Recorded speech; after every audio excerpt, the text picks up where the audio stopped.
Bom dia a todos. Senhora Ministra, Ana Helena Barboc, cara colega, Senhor Presidente da Fundação Oriente, Carlos Monjardino, nosso anfitrião, o agradecimento por nos acolher aqui nesta casa, Senhores Secretários de Estado, caros colegas, Senhor Secretário-Geral do Ministério dos Negócios Estrangeiros, através de si, saúde todos os membros da carreira diplomática portuguesa aqui presentes, senhores membros do Corpo Diplomático Estrangeiro acreditado em Portugal, minhas senhoras e meus senhores. É com alegria que me encontro hoje convosco para dar início ao tradicional seminário diplomático. Os meus votos de um excelente ano para todos, nas vossas vidas pessoais e, evidentemente, também nas vossas tarefas profissionais que correspondem coletivamente àquilo que é a nossa missão conjunta, a condução e a execução da nossa política externa nesta conjuntura particularmente difícil em que vivemos. Permitam-me que comece com uma saudação sentida a todos os diplomatas e demais funcionários desta Casa, que é o Ministério dos Negócios Estrangeiros. As circunstâncias de trabalho variam profundamente entre aqueles que se encontram em Lisboa e os que trabalham no exterior, em postos próximos ou distantes, incluindo mesmo, infelizmente, aqueles que servem o nosso país em cenários de guerra, como é tragicamente o caso da nossa Embaixada em Kiev.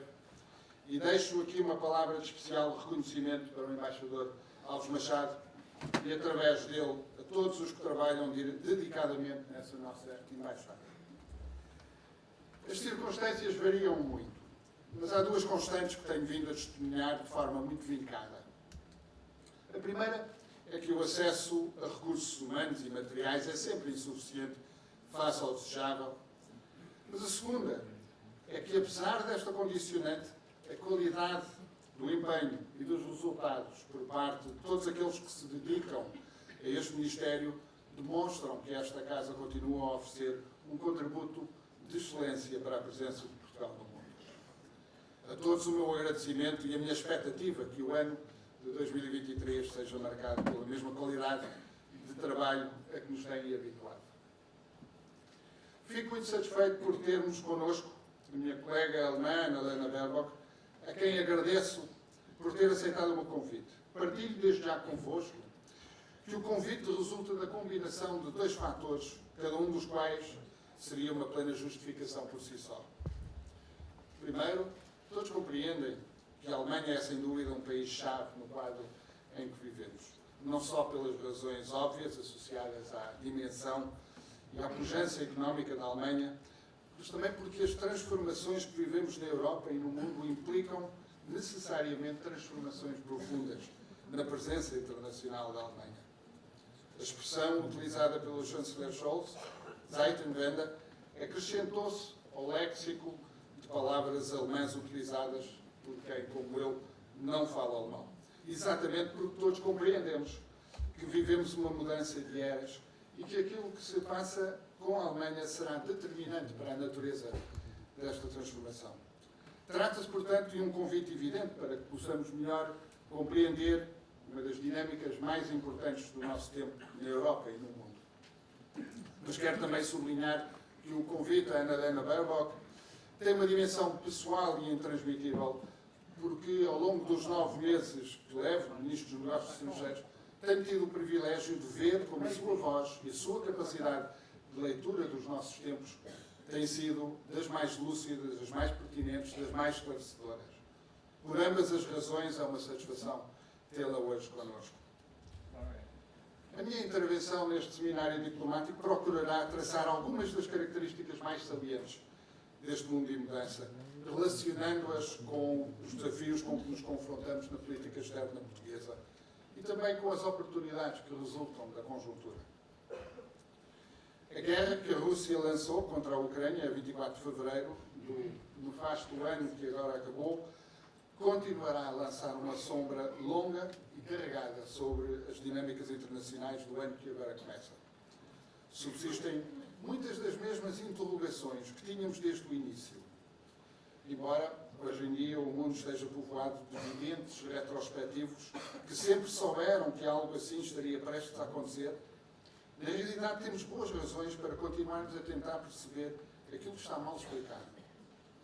A invasão decidida por Putin representa o choque frontal de dois casos de dissonância cognitiva. Desde o outono de 2021, estávamos a observar a acumulação de forças militares russas nas fronteiras da Ucrânia. Apesar do quadro cada vez mais ameaçador da postura militar russa, Putin passou meses terminantemente a negar a intenção de lançar uma invasão. Durante esses meses, diversos líderes europeus, o presidente Biden, falaram com o presidente russo por telefone. Alguns foram mesmo a Moscou conversar naquela enorme mesa branca. Os americanos insistiam que havia informações que apontavam para a irreversibilidade da invasão. Com raras exceções, os países europeus não acreditaram na iminência de uma invasão e não acreditaram por uma razão simples. Não fazia sentido. Uma invasão representaria uma ruptura fundamental com princípios abstratos essenciais para a ordem internacional, como é o caso da Carta das Nações Unidas, com princípios específicos, como é o caso do Memorando de Budapeste, de 1994, em que a Rússia reconhecia as fronteiras da Ucrânia. Mas para além daquilo que se considerava ser um custo demasiado elevado de ruptura com a ordem internacional, também não fazia sentido, porque os Estados Unidos e os países europeus afirmaram múltiplas vezes que apoiariam a Ucrânia perante uma invasão. Estabeleceu-se, portanto, uma dissonância cognitiva entre a informação militar que estávamos a receber e a racionalidade com que interpretávamos essa informação. De acordo com os nossos paradigmas mentais, simplesmente não fazia sentido que Putin desse ordens para um ataque militar tradicional à Ucrânia. Na Conferência de Segurança de Munique, uma semana antes da invasão, esta dissonância cognitiva esteve bastante bem patente. Por outro lado, hoje sabemos também que o próprio presidente russo sofria de enorme dissonância cognitiva. Isto é, ele vivia num mundo alternativo em que podemos reconhecer que pelo menos 3 pilares das suas convicções profundas eram, afinal, construções fantasiosas. Primeiro, ele acreditava que os ucranianos não eram verdadeiramente uma nação e que a Ucrânia era essencialmente uma criação russa, concretizada por Lenin no início do período soviético. Por conseguinte, o povo ucraniano teria poucas condições anímicas para resistir à invasão russa. Obviamente que foi um erro colossal, não apenas no plano militar, mas sobretudo no plano da compreensão daquilo que era e é a Ucrânia. Segundo, a mundivisão de Putin não lhe permitia conceber a possibilidade de uma resistência firme e unida por parte do Bloco Ocidental, os Estados Unidos e a União Europeia, emanados no mesmo propósito, com capacidade de impor sanções profundas à Rússia. Errou porque não compreendeu que, perante uma ameaça existencial à ordem vigente, a reação seria vigorosa. Terceiro, Putin exagerou as capacidades das Forças Armadas russas, um erro, aliás, cometido também pelo lado ocidental. Seja por falta de organização, seja pelo efeito corrosivo da corrupção, ou ainda por falta de motivação e disciplina, ou uma combinação desses diversos fatores. A verdade é que as Forças Armadas russas revelaram uma capacidade muito inferior àquilo que tanto Putin como os países ocidentais imaginavam. E faço estas referências sobre dissonância cognitiva e sobre erros de análise, essencialmente para dizer 3 coisas. Primeiro, que continua a ser tão importante como sempre foi recordar aquilo que nos dizem os clássicos. Não devemos confundir os nossos desejos com a realidade. Creio que todos sabemos isso, mas olhando para trás é difícil de resistir à ideia que confundimos o conforto da ordem estabelecida há décadas com algo que seria duradouro e relativamente imutável. Mais importante ainda do que reconhecer os erros de análise do passado, importa estarmos muito atentos àquilo que se está a passar hoje e nos próximos meses e anos, porque vivemos uma era de transformação e temos de ter plena consciência da natureza potencialmente efêmera das construções com que temos vindo a amenizar e a tornar tolerável a vida internacional. Os diplomatas têm um papel insubstituível em ajudar a tornar compreensível este mundo de mudança. Em segundo lugar, as lições de 2022 constituem um exemplo poderoso de como, em tempos de perigos existenciais, a unidade com aqueles que nos são mais próximos, e desde logo a comunidade euroatlântica, representa uma tábua de salvação imprescindível. A NATO e a União Europeia são, cada um à sua maneira, essenciais para Portugal. Convém que as lições de 2022 sejam muito bem compreendidas e disseminadas a este respeito. Temos de continuar a contribuir cada vez mais e melhor para a NATO. Temos de participar de forma atenta e ativa num quadro europeu que também ele está em transformação. E terceiro, a brutal invasão da Ucrânia pela Rússia pode ter resultado de microdinâmicas e mesmo erros de natureza unipessoais, mas é impossível não ouvir em simultâneo o dobrar de sinos pela ordem vigente. A ordem construída pelo Ocidente vitorioso, em intensa parceria com a União Soviética, e depois adaptada quando se deu o colapso soviético há 3 décadas atrás. Partes da nossa ordem, partes dessa ordem, sobreviverão. Outras partes estarão muito fragilizadas e serão substituídas por novas realidades, mais ou menos estáveis. A reafirmação da China e as repercussões desse processo sobre todo o planeta são as principais dinâmicas motrizes neste quadro de fluidez e de metamorfose.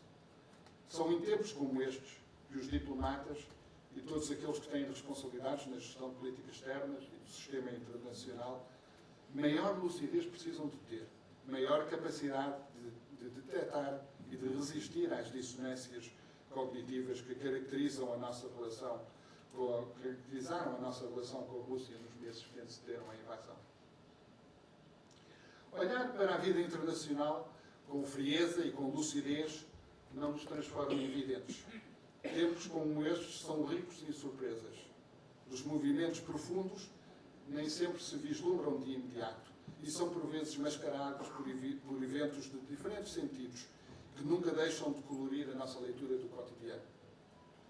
Existem, no entanto, algumas dinâmicas que teremos de acompanhar com especial acuidade neste ano que agora se inicia. Uma delas consiste em continuarmos a cuidar da resiliência euroatlântica face à guerra que a Rússia continuará a mover contra a Ucrânia. É uma resiliência que anda de mãos dadas com a própria resiliência ucraniana e representa uma necessidade inegociável. Se sofrermos alguma erosão nessa resiliência, se permitirmos que se crie uma situação em que vemos as nossas decisões face à Rússia serem condicionadas por falta de unidade euroatlântica, rapidamente constataremos a nossa absoluta impotência europeia em moldar os caminhos dos tempos que vivemos. Seremos meros joguetes à mercê de ventos e de marés que não controlamos. Cuidar da resiliência é algo fácil de identificar e sugerir, mas não duvidemos que as pressões sicíparas aparecerão, pela simples razão que o interesse coletivo confrontar-se-á com interesses particulares. E à medida que se vai consolidando uma habituação de guerra nos governos e nas opiniões públicas, o interesse coletivo poderá perder visibilidade a favor do maior protagonismo das preferências individuais que podem oferecer alguma vantagem relativa face ao vizinho.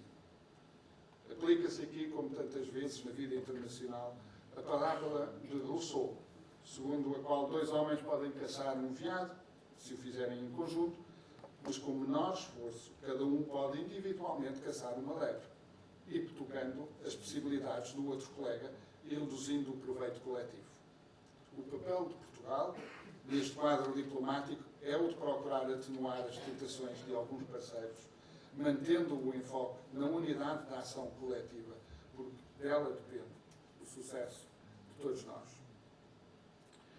Chama a atenção em particular para alguns contributos específicos que resultam das características específicas e das mais-valias que Portugal traz para a sua ação diplomática.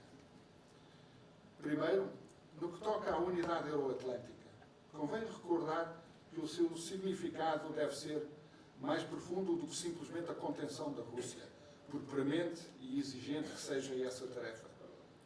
O laço entre os dois lados do Atlântico, entre a Europa e os Estados Unidos, e não esqueçamos o Canadá, deve ser um laço que assenta em mais do que a simples postura defensiva de uma aliança político-militar.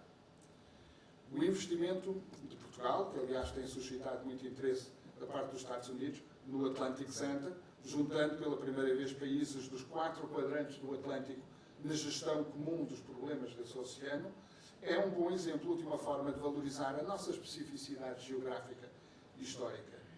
O Atlântico volta a ganhar relevância económica e estratégica e Portugal tem um papel a desempenhar, incluindo ajudar a Europa a reaprender que é o que pode ser uma potência atlântica. É um exemplo de um contributo, porventura menor, face às dinâmicas mais amplas e poderosas do nosso tempo, mas longe de ser irrelevante e que tira proveito de circunstâncias únicas do nosso país para consolidar a realidade euroatlântica, que é tão vital para nós e para os nossos aliados e parceiros. Outra área em que Portugal pode e deve jogar um papel diz respeito aos imperativos de segurança a 360 graus. Evidentemente que a guerra lançada pela Rússia representa, tal como nos diz o novo conceito estratégico da NATO, o maior e mais imediato desafio à segurança da Aliança. E Portugal continuará a desempenhar uma função militar e politicamente solidária com os aliados a esse respeito. Mas o resto do mundo não fica parado à espera que termine a invasão da Ucrânia. Pelo contrário, o grande palco internacional dos nossos interesses coletivos irá, com toda a probabilidade, alargar-se por diversas razões e Portugal deve estar presente nesse processo. Dentro da própria União Europeia, vivemos igualmente tempos transformativos. Não temos opção se não transformarmos-nos numa potência geoestratégica, tal como tem sido consistentemente repetido. Mas não basta afirmar essa necessidade para que de repente aconteça. Enquanto União Europeia geoestratégica, temos 3 prioridades inelutáveis. Em primeiro lugar, temos de ter um caminho claro para o relacionamento com a vizinhança. Quando a Comissão Juncker assumiu funções, em 2014, colocou o processo de alargamento no congelador. Hoje, mais de 8 anos mais tarde, verificamos que foram dados alguns passos com novos países candidatos, mas não houve nenhuma adesão e não temos qualquer adesão num horizonte próximo. Entretanto, tornou-se evidente que novas adesões significam importantes transformações institucionais internas, que também não se vislumbram no horizonte. Se é verdade que o alargamento se tornou um imperativo geoestratégico, é igualmente verdade que a reforma institucional e financeira é um fator imprescindível para esse alargamento. Faz-nos falta um mapa para que possamos fazer esse caminho duplo e simultâneo, e é para esse mapa que Portugal deve contribuir. Um segundo elemento essencial é o regresso da Europa ao estatuto de superpotência comercial. Um estatuto que tivemos durante décadas, mas que abandonámos por falta de visão estratégica e pela força de interesses particulares de diferentes países. Hoje verificamos uma grande incapacidade na utilização da política comercial para projetar os interesses europeus. Aquilo que era a joia na coroa do relacionamento externo da União Europeia representa hoje um obstáculo anacrónico no aprofundamento de relações com países e regiões que gostariam de ser mais próximos de nós. Urge ajudarmos a Comissão Europeia a desempenhar plenamente o seu papel, a começar pelos acordos na América Latina, com o Chile, o México e o Mercosul, agora que temos uma dinâmica nova no Brasil.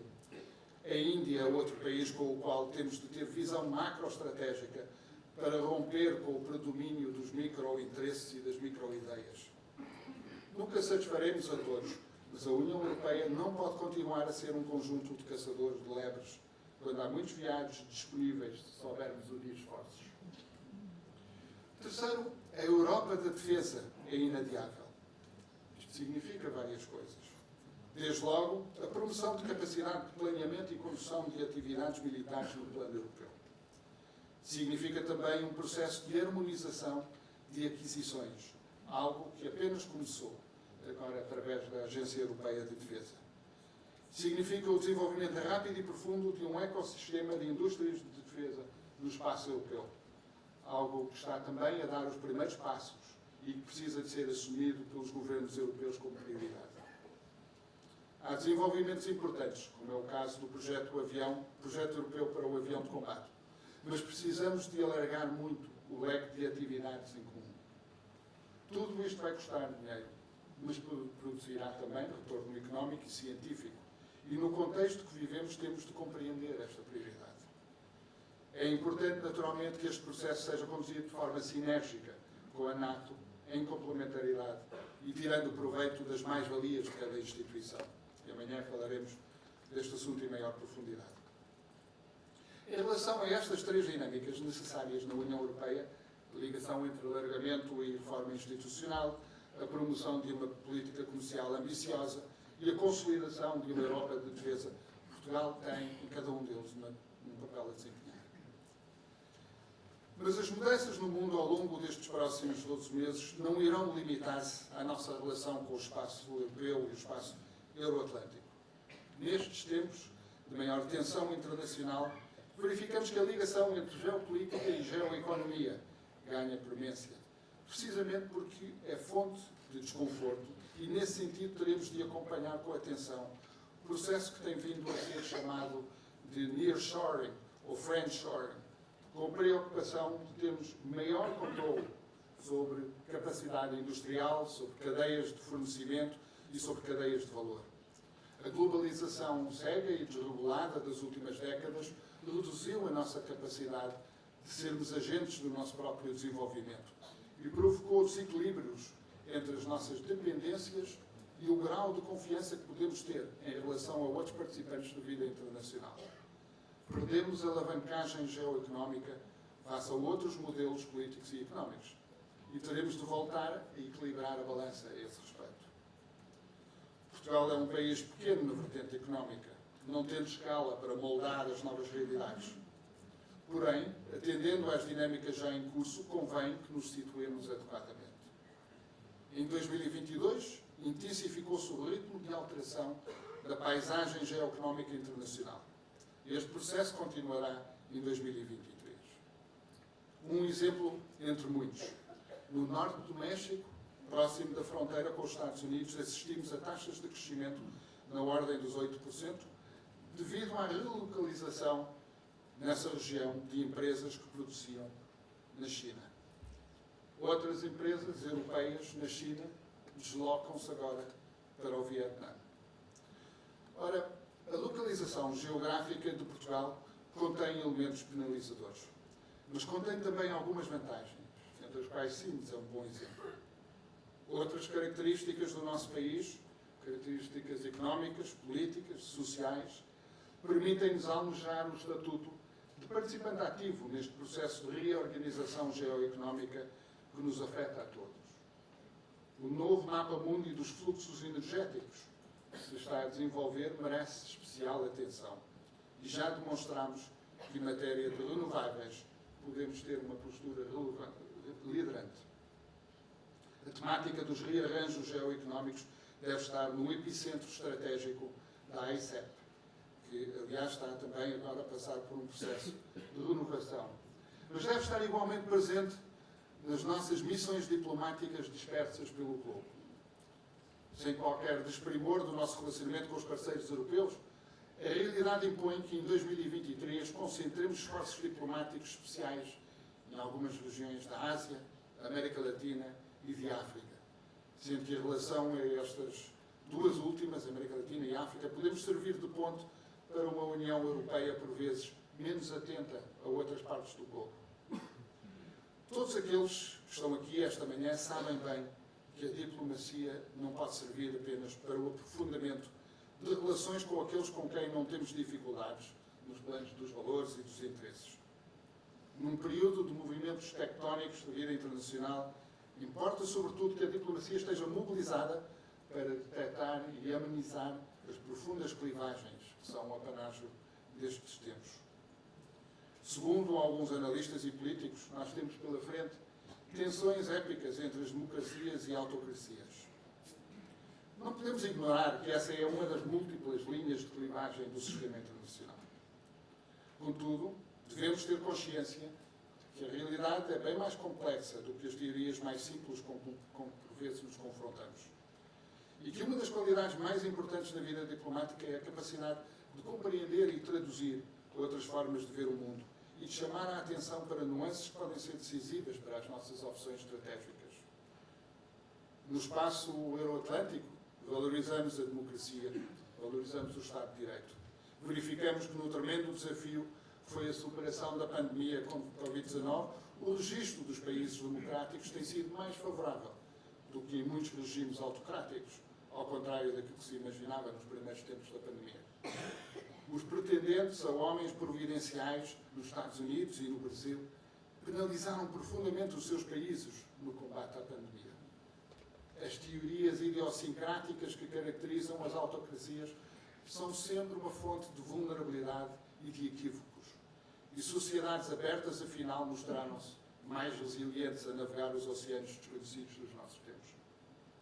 Mas devemos ter cuidado com conclusões demasiado precipitadas quanto ao inevitável conflito entre democracias e autocracias. Desde logo, no próprio espaço euroatlântico, estamos longe da perfeição. Em alguns casos, mesmo com processos de retrocesso em curso. Vale a pena recordar que Portugal foi membro fundador da NATO em 1949, apesar de ser uma ditadura. E continuou a ser uma ditadura durante o primeiro quarto do século da NATO. E não era caso único. A promoção da democracia, a urbi et orbi, não é a vocação primordial da NATO. Não é para isso que foi criada, nem tem os instrumentos apropriados para esse efeito. A promoção da democracia é positiva para a segurança e para a paz, mas devemos ter o cuidado de evitar confundir os planos e confundir as missões. A própria União Europeia, que foi fundamental para a consolidação democrática de Portugal e de muitos outros países, bate-se hoje precisamente com o desafio institucionalmente complexo de lidar com desafios ao Estado de Direito no seu seio. A noção de uma nova guerra fria ideológica, em que o mundo se divide entre democracias e autocracias, parece-me ser uma fórmula demasiado redutora e inadequada para conduzirmos a ação diplomática durante estes próximos anos. Sem por um instante abdicarmos dos nossos valores, e muito em especial a defesa dos direitos humanos, nós temos de ter a humildade de reconhecer que temos inevitavelmente de conviver e articular com países que pensam de forma muito diferente da nossa. A defesa de valores é essencial e resultará em crises que teremos de saber gerir. Mas temos de ter o cuidado de evitar que essas crises ponham em causa toda a nossa capacidade de relacionamento internacional.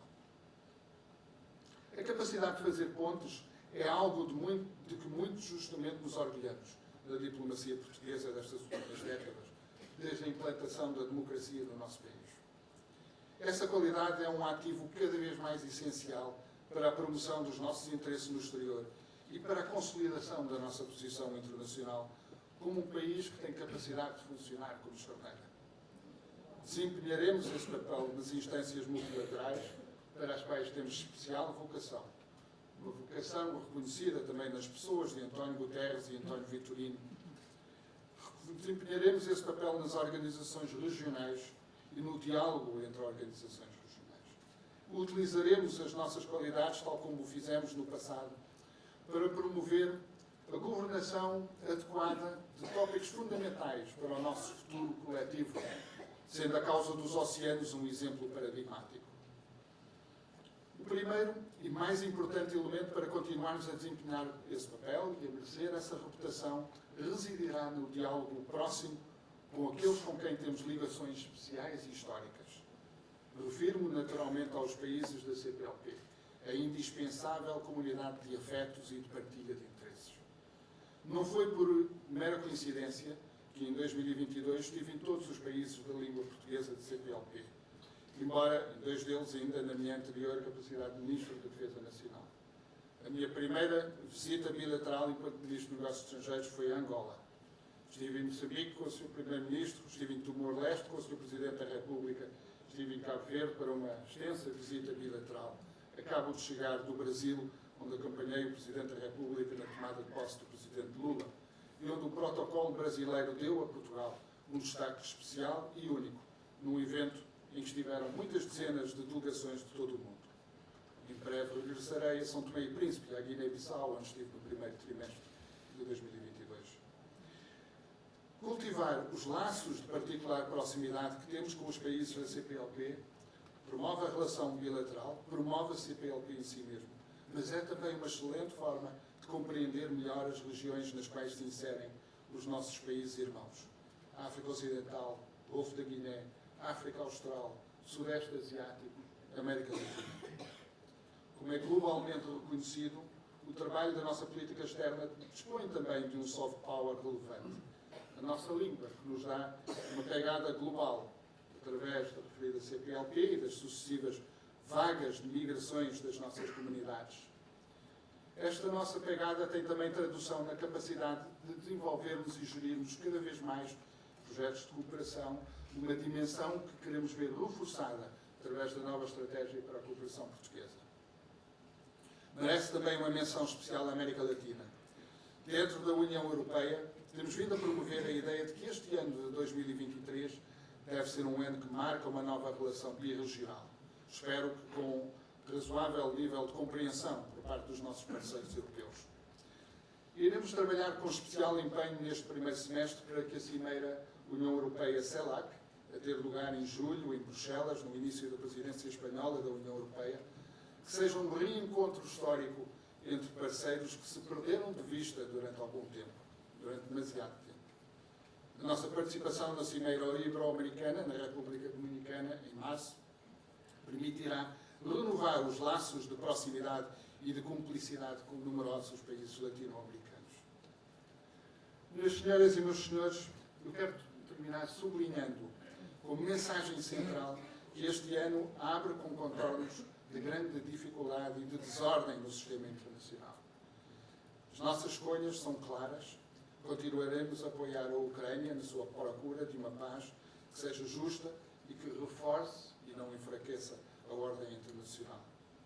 Em simultâneo, pretendo que todo o Ministério esteja mobilizado para a leitura atenta de um mundo em rápida mutação, contribuindo para o posicionamento apropriado do nosso país. A prudência, uma certa dose de pessimismo sobre aquilo que pode correr mal no plano internacional, podem e devem ser equilibrados pela confiança nas capacidades da nossa diplomacia e encontrar caminhos possíveis para a paz e para o diálogo.